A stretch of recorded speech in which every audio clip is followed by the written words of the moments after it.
Good evening, everyone. Thanks for joining us. Tonight we're joined by Lianne Osendorf, the mother of Lisa Osendorf, who is Runway Recovery's program director, and she is also here with us tonight. We know that the relationship between our children and the police can sometimes be difficult. Tonight, Lianne joins us to talk about how she navigated a 40-year career as a police officer while having two children who struggled with substance use disorder and taking on the role of raising two grandchildren. Welcome, Lianne. We are so excited to have you here and to hear your story. If you are ready to begin, the floor is yours. Please tell Thank us how you. you kept your sanity. I'm not sure I did, but I question it daily. Um, I was very young when I had my children. My husband was killed when my children were 3, 4, and 5. So I needed to get a man's job, and I did so by becoming a police officer. I did that for 25 years and retired, and now work for the district attorney's office. But at the onset, when my kids were little, there was no problem. But as I worked more and trying to find nannies and resources that were helpful, were difficult back then, very difficult back then. Lisa, my daughter, is my eldest, and she is 55. So, as I said, resources back then were hard. Um, I did put both Lisa and Bobby in therapy. My two children, they were addicts. I did put them in rehabs, and nothing seemed to work. Um, I was angrier because as a police officer and having children that were addicts, it was a conflict. On the street, I could deal with addicts because they weren't mine. But when it became a personal problem, it became very hard. So my parents, my mom especially, felt that it was all because they were fatherless. So we just needed to give them more um, financially, emotionally, as well as just continue to support them. So um, it seemed reasonable at the time because I didn't know what else to do. I wasn't uh, knowledgeable enough in their behavior to know what to do. It took me quite a few years to finally stop enabling their behaviors. And at some point, it angered my mom because she thought I was wrong. But again, she had no education in this as well. So both of Lisa and Bobby started with narcotics and abuse in junior high school. And from there, it just progressed. My son, who is just 18 months, no, I'm sorry, 12 months younger than Lisa, also had anger issues, and the drugs exacerbated that. And they would come out in anger and in hatred towards his younger sister. And so it was difficult. It was a difficult time for all of us because I had to work. I had to raise children. I had a home, and I needed to be able to provide for them. But over the course of the years, I learned that unless they want to stop using, they won't no matter what we do.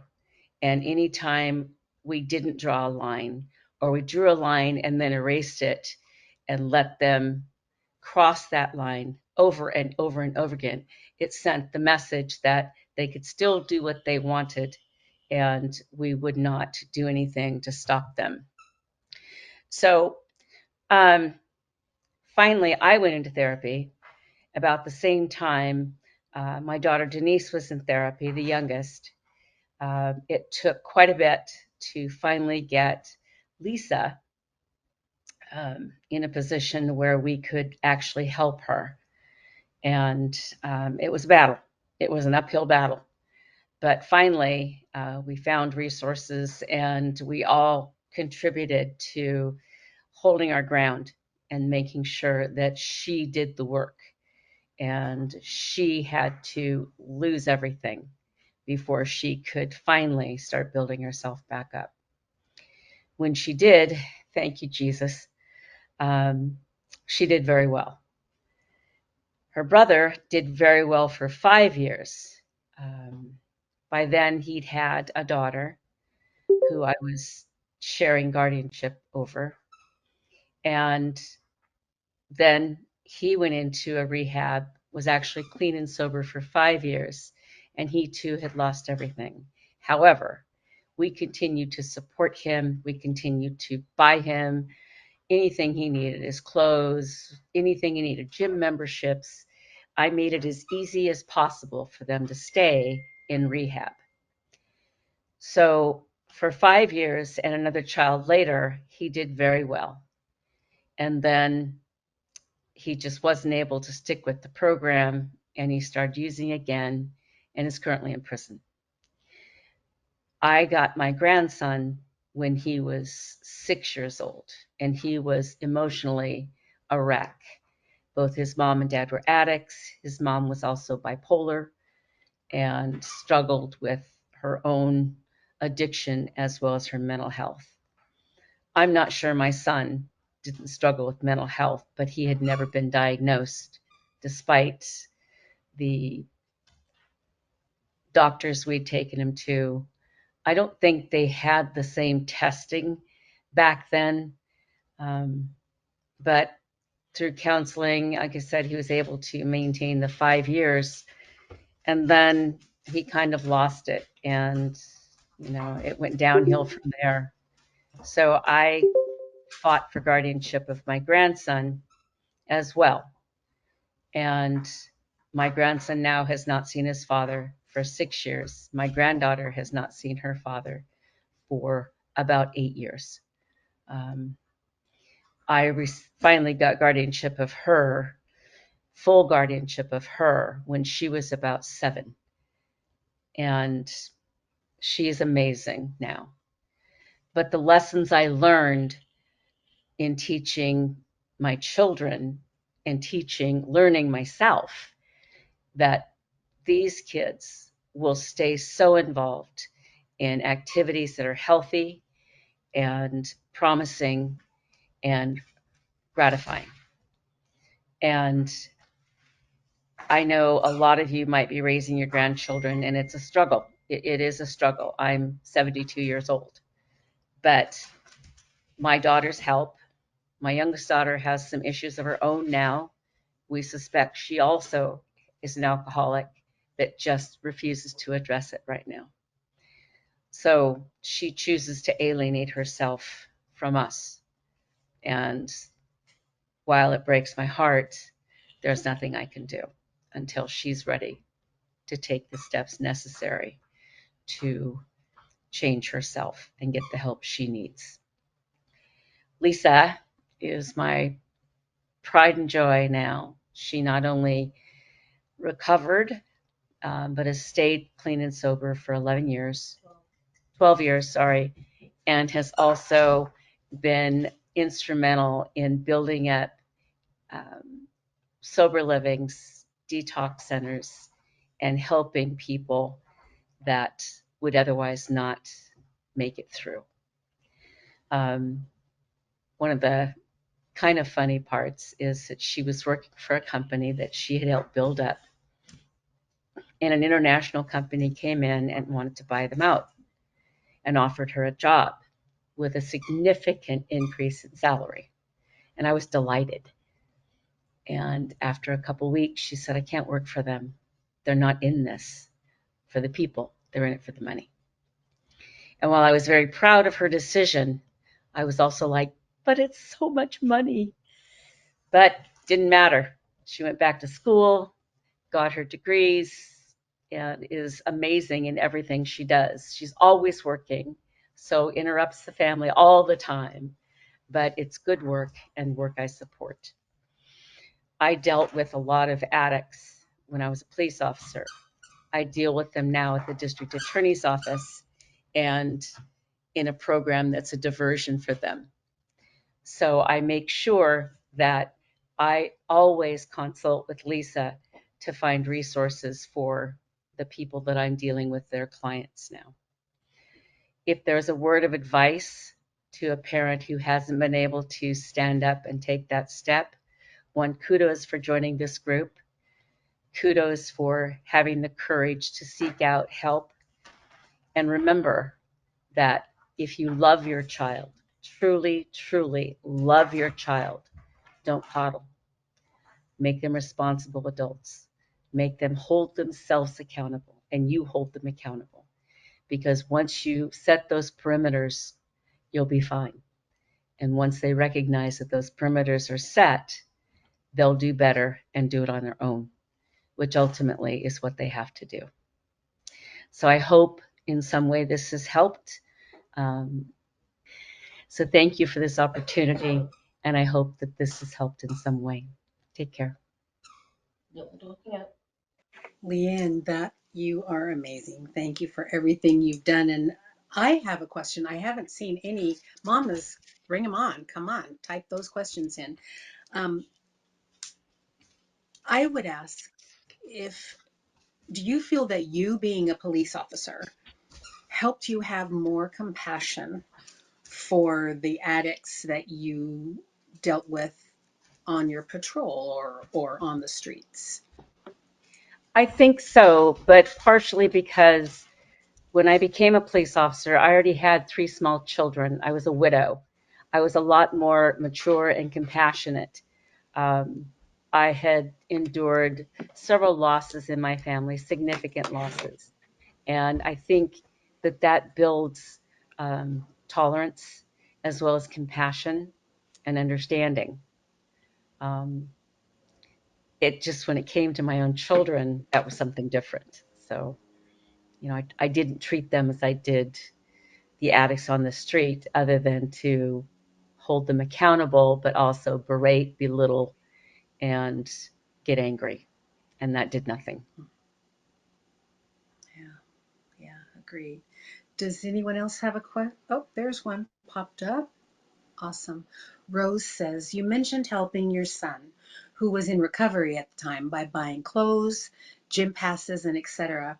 In hindsight, do you think that this was enabling? I think I should not have made it so easy for him to have the best of everything.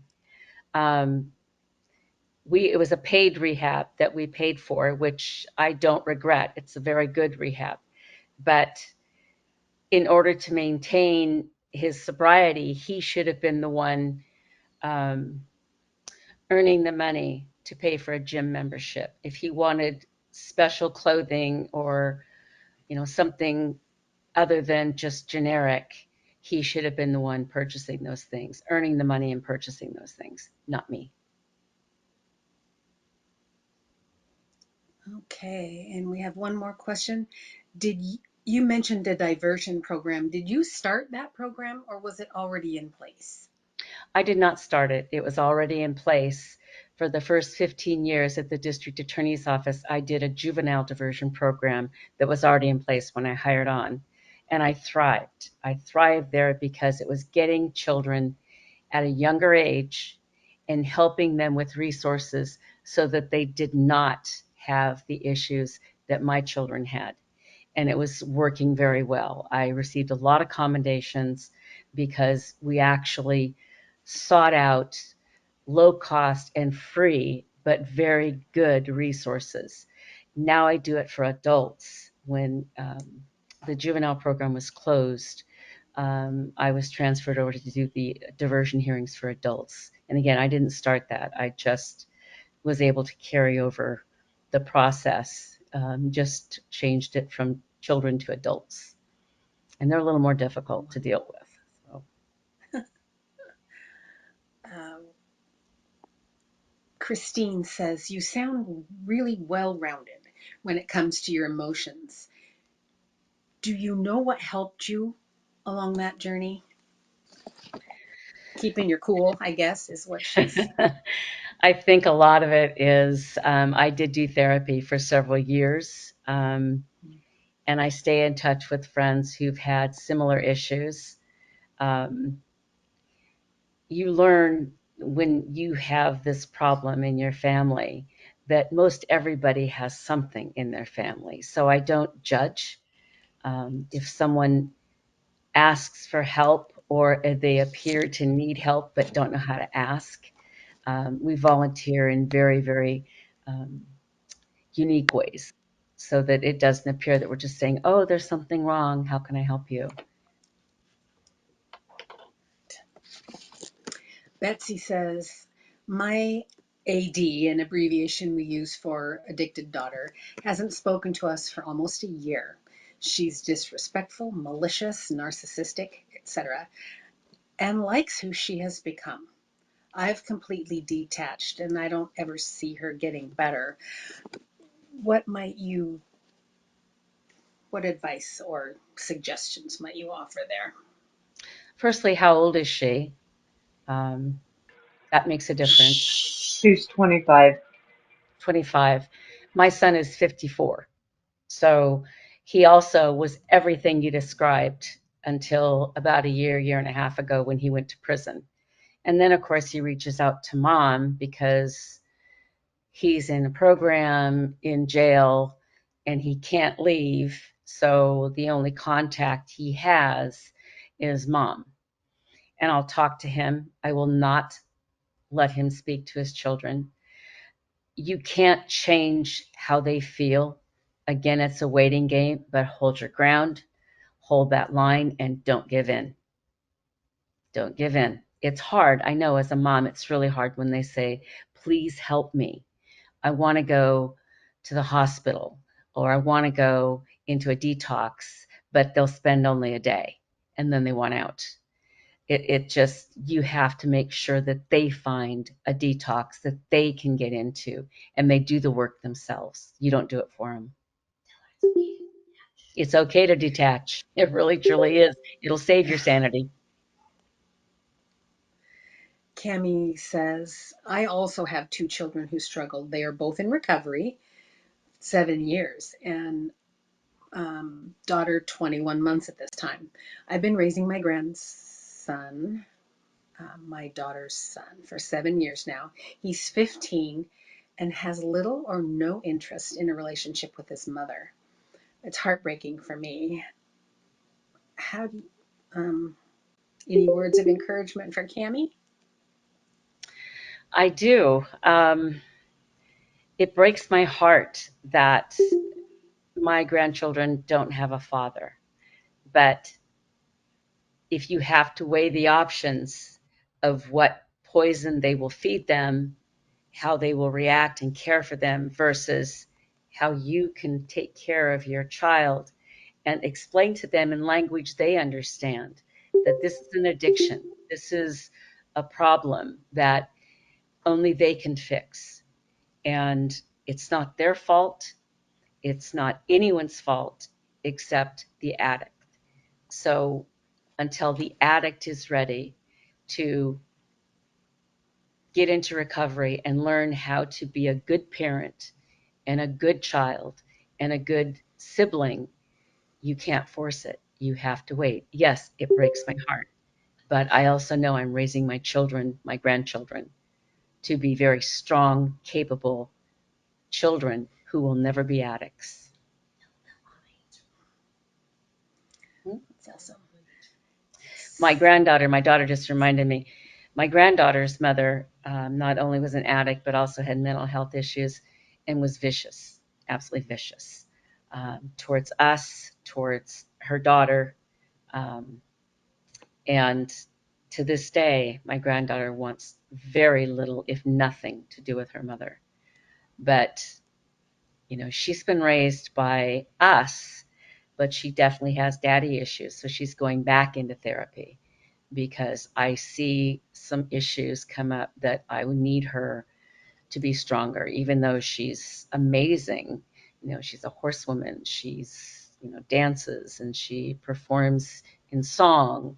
Um, she does all those things, but I have to make sure that any contact with a parent is safe and appropriate. And until they can prove that to me, there's no way I'm going to let them have access to a child so that they can harm them. Yeah, she's allowed to be angry, and she's also allowed to make that decision um, based on the information she has and how she feels. She doesn't even ask about her father. She doesn't want anything to do with him because of the way he treated her.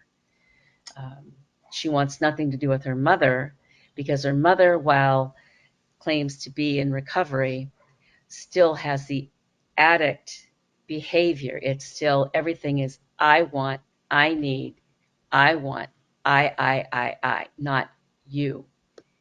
And I told the mother once, I said, try starting a conversation with, I'm so sorry for what I did, and I hope you can forgive me and we can talk about it one day.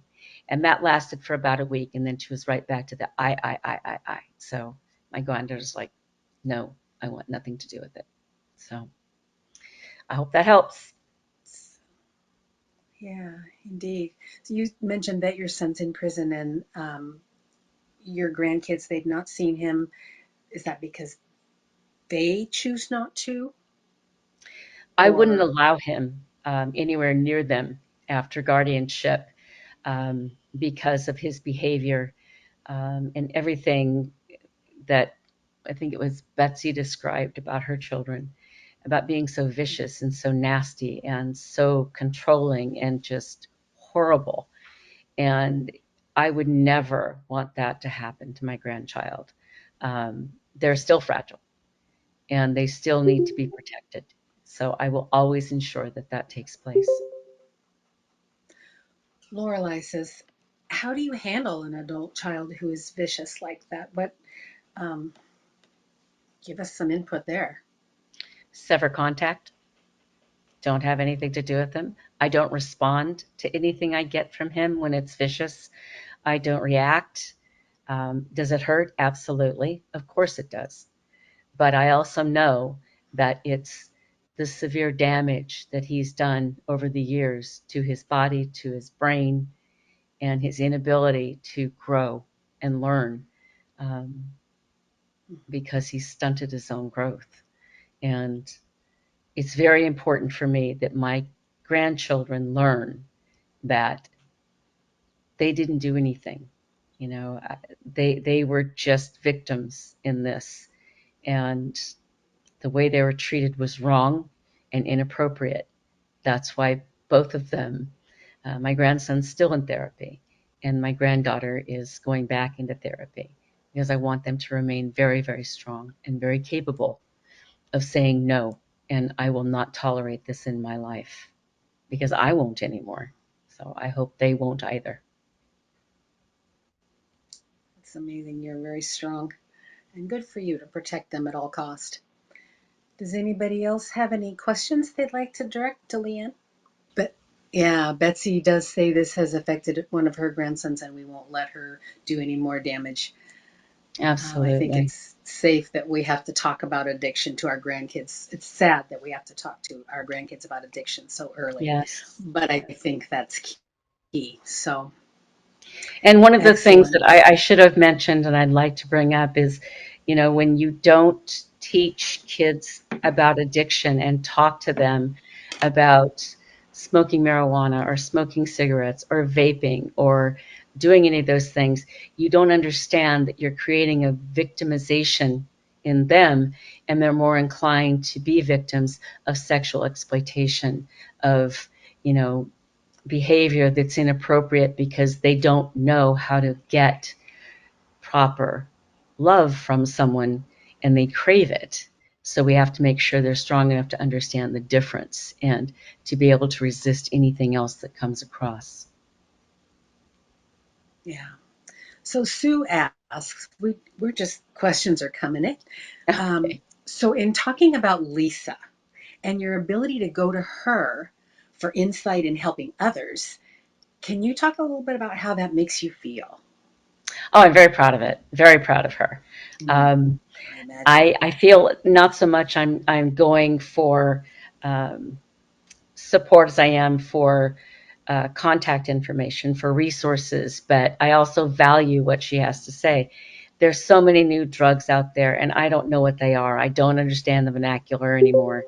I don't understand, all of these new combination of drugs that come in, how taking a prescription drug and interacting with something else, can cause a problem. So in that respect, she's a wealth of information because she has taught herself that and shares that with others. So it's just a valuable resource that I tap into. And she doesn't charge her money.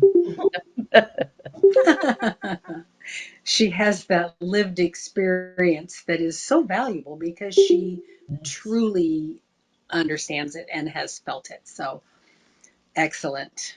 Excellent. absolutely. Leanne, we really thank you for being here with us tonight. It's Always. amazing what you've been through and are still going through. And we hope that your story will help our moms know that absolutely anything is possible. And we just must hold out hope. Thank you, Absolutely. everyone. We're Thank glad you. you all came. Leanne, thank you again. And I'm going to end recording.